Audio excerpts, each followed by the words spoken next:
ಆರಂಭ ಮಾಡ್ತೀನಿ ಸರ್. ಈದಿಗೂ ಪಾಲಸ್ತೀನ್ಗೂ ಏನು ಸಂಬಂಧ? ಯಾಕೆ ಈದ್ ಸಂದರ್ಭದಲ್ಲೇನೆ, ಅಂದರೆ ಮೆರವಣಿಗೆ ಸಂದರ್ಭದಲ್ಲಿ, ಈದ್ ಹಬ್ಬದ ಆಚರಣೆ ಸಂದರ್ಭದಲ್ಲಿ, ಈ ಸಂದರ್ಭದಲ್ಲೇನೆ ಪಾಲಸ್ತೀನ್ ಪರವಾದ ಘೋಷಣೆಗಳು ಯಾಕೆ ಕೇಳೋಕೆ ಸಿಗ್ತಿದೆ ಅಂತ ಹೇಳಿ? ಮೊದಲನೇದಾಗಿ ಈದ್ ಮೀಲಾದ್ ಅಂದರೆ ಪ್ರವಾದಿ ಮೊಹಮ್ಮದ್ ರವರ ಜನ್ಮದಿನಾಚರಣೆ. ಜನ್ಮದಿನಾಚರಣೆಯನ್ನು ಜನ ಬೇರೆ ಬೇರೆ ರೀತಿಯಲ್ಲಿ, ಕೆಲವು ಜಾಗದಲ್ಲಿ ಬಡವ್ರಿಗೆ ಊಟ ಹಂಚುವಂಥ ರೀತಿಯಲ್ಲಿ, ಮೆರವಣಿಗೆ ಹೋಗೋ ರೀತಿಯಲ್ಲಿ ಇದೆಲ್ಲ ಮಾಡ್ತಾರೆ. ಇದರಲ್ಲಿ ಎಲ್ಲೋ ಒಂದು ಕಡೆ ಫ್ಲಾಗ್ಸ್ಗಳು ತಗೊಂಡು ಹೋಗ್ತಾರೆ ಅಂತಕ್ಕಂಥದ್ದು ನಾವು ಗಮನಿಸಿದಾಗ ಕೇಂದ್ರ ಸರ್ಕಾರನೂ ಕೂಡ ಪಾಲಸ್ತೀನ್ ಪರವಾಗಿ ನಿಂತಿದೆ.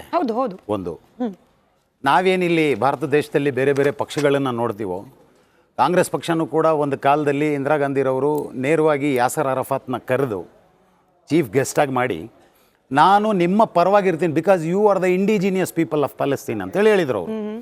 ಅದೇ ಥರ ನಾವು ಚೆಕ್ ಮಾಡಿ ನೋಡಿದಾಗ ಅಟಲ್ ಬಿಹಾರಿ ವಾಜಪೇಯಿನವರು ಅವರದೇ ಆದಂಥ ದೊಡ್ಡ ಕಾರ್ಯಕ್ರಮದಲ್ಲಿ ಬಹಿರಂಗವಾಗಿ ಘೋಷಣೆ ಮಾಡ್ತಾರೆ, ಅಲ್ಲಿರ್ತಕ್ಕಂಥ ಇನ್ನೋಸೆಂಟ್ ಪೀಪಲ್ಸ್ ಮೇಲೆ, ಅಂದರೆ ಜನರ ಮೇಲೆ ಏನು ದಬ್ಬಾಳಿಕೆ ಆಗ್ತಾಯಿದೆ, ನಾವು ಅವ್ರ ಪರವಾಗಿರ್ತೀವಿ ಅಂತಕ್ಕಂಥದ್ದು. ಈ ಫ್ಲ್ಯಾಗ್ಸ್ ತೊಗೊಂಡು ಅಥವಾ ಜಿಂದಾಬಾದ್ ಘೋಷಣೆಗೆ ಹೋಗುವಂಥದ್ದಕ್ಕೆ ಯಾರೂ ಕೂಡ ಸಮರ್ಥನೆ ಮಾಡ್ಕೊಳ್ಳಲ್ಲ. ಆದರೆ ಮುಸಲ್ಮಾನರು ನೇರವಾಗಿ ನೋಡಬೇಕಾದ್ರೆ ಎಲ್ಲಿ ಅನ್ಯಾಯ ಆಗ್ತದೆ, ಯಾರ ಮೇಲೆ ದಬ್ಬಾಳಿಕೆ ಆಗ್ತದೆ, ಅವರ ಪರವಾಗಿ ನಿಂತ್ಕೋಬೇಕು ಅಂತಕ್ಕಂಥದ್ದು ಧರ್ಮ. ನನ್ ಅದರ್ ದೆನ್ ಮುಸ್ಲಿಮ್ಸ್. ಬೇರೆಯವ್ರಿಗೂ ಕೂಡ ಅನ್ಯಾಯ ಆದಾಗ ಅವರ ಪರವಾಗಿ ನಾವು ಇರ್ತೀವಿ ಅಂತಕ್ಕಂಥದ್ದು ಆ ವಿಚಾರ. ಬಟ್ ಇದನ್ನು ಫ್ಲ್ಯಾಗ್ ತಗೊಂಡು ಅಥವಾ ಜಿಂದಾಬಾದ್ ಹೇಳುವಂಥದ್ದು, ಇದಕ್ಕೆ ಒಂದು ಬೇರೆ ರೂಟ್ ಹುಡ್ಕೊಂಡು ಹೋಗುವಂಥದ್ದು ಕೂಡ ತಪ್ಪು. ಎಲ್ಲೋ ಒಂದು ಕಡೆ ನಾವೇ ಇವತ್ತು ಸೋಷಿಯಲ್ ಮೀಡಿಯಾದಲ್ಲಿ ನೋಡ್ತಾ ಇದ್ದೀವಿ, ಚಿಕ್ಕ ಚಿಕ್ಕ ಮಕ್ಕಳ ಮೇಲೆ ನಿರಂತರ ದಾಳಿ ನಡೀತಾ ಇದೆ. ಯುನೈಟೆಡ್ ನೇಷನ್ಸಲ್ಲಿ ಈಗಾಗಲೇ ಸಾಕಷ್ಟು ಜನ ಇಂಡಿಜಿನಿಯಸ್ ಪೀಪಲ್ ಅವರು ಅಂತೇಳಿ ಒಂದು ರಿಪೋರ್ಟ್ಸ್ ಇದೆ.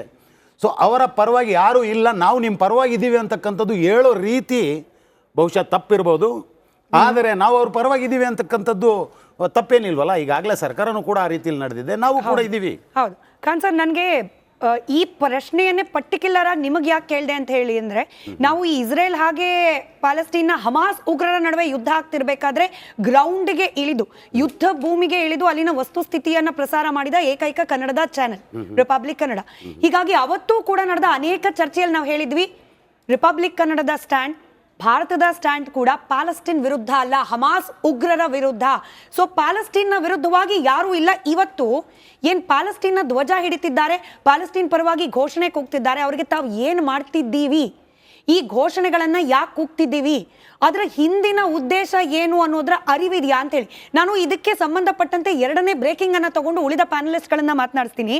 ಈ ಪಾಲಸ್ತೀನ್ನ ಬಾವುಟವನ್ನು ಹಾರಿಸ್ತಿದ್ದಾರಲ್ಲ, ಈ ರೀತಿ ಪಾಲಸ್ತೀನ್ನ ಬಾವುಟವನ್ನು ಹಾರಾಡಿಸಿ ಅಂತ ಹೇಳಿ ಇವ್ರಿಗೇನಾದ್ರೂ ಪ್ರಚೋದನೆ ಕೊಡ್ಲಾಗ್ತಾ ಇದೆಯಾ? ದೊಡ್ಡ ಅನುಮಾನ ಇರೋದು ಇಲ್ಲೇ.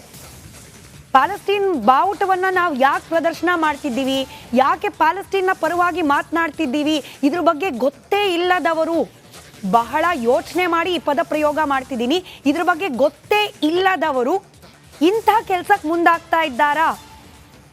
ಖಂಡಿಸಬೇಕಾಗಿದ್ದು ಹಮಾಸ್ ಉಗ್ರರನ್ನ, ಹಮಾಸ್ ಉಗ್ರರ ದಾಳಿಯನ್ನ, ಅದರ ಪದ್ಧತಿಯನ್ನ, ಅದ್ರ ಬಗ್ಗೆ ಒಂದೇ ಒಂದು ಮಾತಿಲ್ಲ. ನೋಡಿ ದೃಶ್ಯದಲ್ಲಿ ಪಾಲಸ್ತೀನ್ ಪರವಾದ ಬಾವುಟ, ಪಾಲಸ್ತೀನ್ ಮೇಲೆ ಪ್ರೀತಿ, ದೇಶ ವಿರೋಧಿ ನಿಲುವು ಅಂತ ಹೇಳಿ ಕೆಲವರು ಇದನ್ನ ಪರಿಗಣಿಸ್ತಾ ಇದ್ದಾರೆ. ಆದ್ರೆ ನಾವು ಕೇಳ್ತಾ ಇರೋದು 17-18, ಇದನ್ನು ಗೃಹ ಸಚಿವರೇ ಹೇಳಿದ್ದಾರೆ, 17-18 ವಯಸ್ಸಿನ ಹುಡುಗರು ಈ ಕೈಯಲ್ಲಿ ಪಾಲಸ್ತೀನ್ ಧ್ವಜ ಹಿಡಿಯೋದು, ಸ್ಟಿಕ್ಕರ್ ಅಂಟಿಸ್ಕೊಂಡು ಓಡಾಡ್ತಿದ್ದಾರಲ್ಲ, ಇವರಿಗೆ ನಿಜವಾಗ್ಲೂ ಕೂಡ ತಾವು ಏನ್ ಮಾಡ್ತಿದ್ದೀವಿ ಅನ್ನೋದ್ರ ಅರಿವಿದ್ದು ಮಾಡ್ತಿದ್ದಾರಾ, ಅಥವಾ ಯಾರಾದ್ರೂ ಹೀಗೆ ಮಾಡಿ ಅಂತ ಹೇಳಿ ಪ್ರಚೋದನೆ ಮಾಡ್ತಿದ್ದಾರಾ? ವಾಪಸ್ ಬನ್ನಿ ಡಿಬೇಟ್ಗೆ. ನಾನು ಶರತ್ ಅವ್ರನ್ನ ಪ್ರಶ್ನೆ ಮಾಡ್ತೀನಿ. ಶರತ್ ಅವರೇ, ಪಾಲಸ್ತೀನ್ ಪರವಾಗಿ ನಿಲ್ಲೋದ್ರಲ್ಲಿ ತಪ್ಪಿಲ್ಲಪ್ಪ, ಅಲ್ಲಿ ದಾಳಿಗೆ ಒಳಗಾಗ್ತಾ ಇರುವ ಅಮಾಯಕರ ಪರವಾಗಿ ನಿಲ್ಲೋದ್ರಲ್ಲಿ ತಪ್ಪೇ ಇಲ್ಲ. ನಾವು ಖಂಡಿಸಬೇಕಾಗಿದ್ದು ಯಾವಾಗ?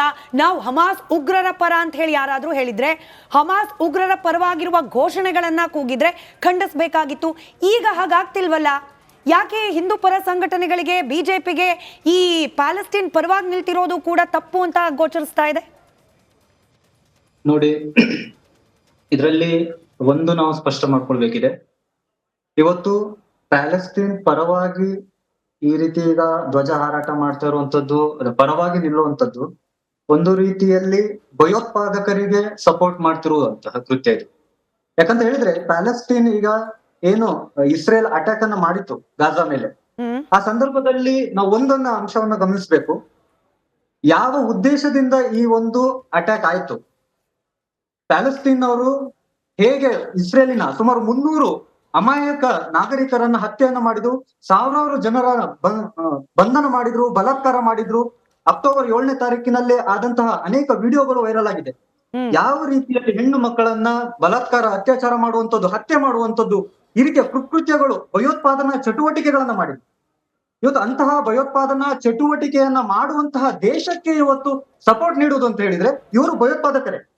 ಹಾಗಾಗಿ ಈ ಭಯೋತ್ಪಾದನಾ ಕೃತ್ಯವನ್ನ ಯಾರ್ಯಾರೆಲ್ಲ ಮಾಡಿದ್ದಾರೆ ಇವತ್ತು ನೋಡಿ, ಇಷ್ಟು ಒಂದು ಭಾರತ ದೇಶದ ಒಂದು ಎಕ್ಸ್ಟರ್ನಲ್ ಅಫೇರ್ಸ್, ಇದು ನಾವ್ಯಾರು ನಿರ್ಣಯ ತೆಗೆದುಕೊಳ್ಳಿಕ್ಕಿಲ್ಲ, ಸರ್ಕಾರ ಇದರ ನಿರ್ಣಯವನ್ನು ತೆಗೆದುಕೊಳ್ಳೋದು. ಈಗ ನೋಡಿ 62 ಮುಸಲ್ಮಾನ ರಾಷ್ಟ್ರ ಇದೆ. ಇವತ್ತು ಎಲ್ಲಾ ಮುಸಲ್ಮಾನ ರಾಷ್ಟ್ರಗಳಿಗೆ ಭಾರತ ಇವತ್ತು ವಿರೋಧವನ್ನ ಮಾಡ್ಲಿಲ್ಲ.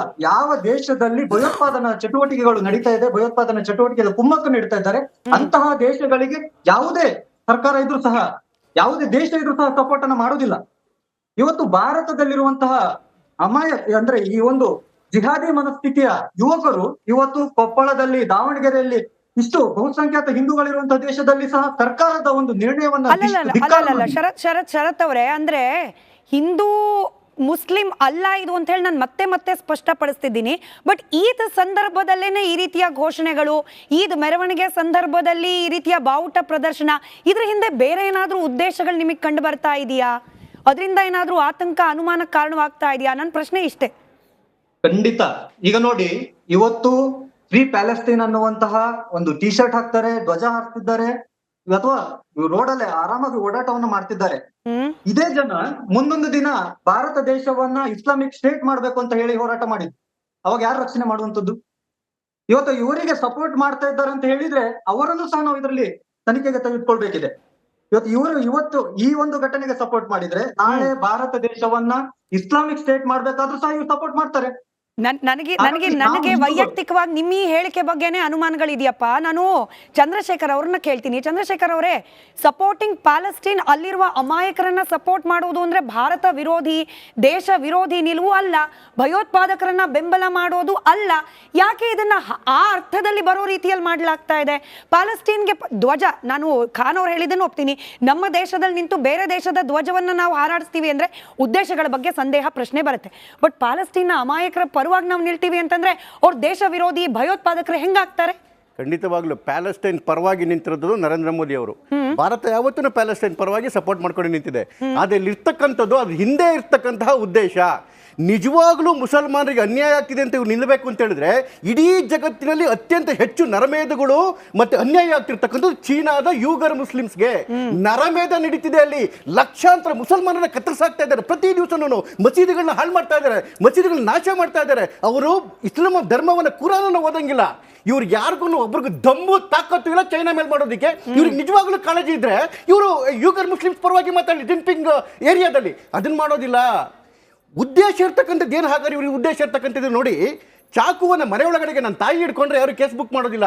ರಸ್ತೆ ಒಳಗಡೆ ರೌಡಿ ಹಿಡ್ಕೊಂಡ್ರೆ ಕೇಸ್ ಬುಕ್ ಮಾಡ್ತಾರೆ. ಕಾರಣ ಚಾಕುದಲ್ಲ ತಪ್ಪು, ಹಿಡ್ಕೊಂಡಿರ್ತಕ್ಕಂಥವ್ನು ಹಿಂದಿರ್ತಕ್ಕಂಥ ಉದ್ದೇಶ. ಭಾರತದ ಧ್ವಜವನ್ನು ಹಿಡೀರಿ, ಪ್ಯಾಲೆಸ್ಟೈನ್ ಧ್ವಜವನ್ನು ಹೇಳಿರಿ, ಯಾರು ಮಾತಾಡೋದಿಲ್ಲ. ನಮಾಜ್ ಮಾಡ್ಬೇಕಾದ್ರೆ ಶಾಂತಿಯುತವಾಗಿ ಪ್ಯಾಲೆಸ್ಟೈನ್ ಧ್ವಜ ಹಾಕೊಳ್ಳಿ.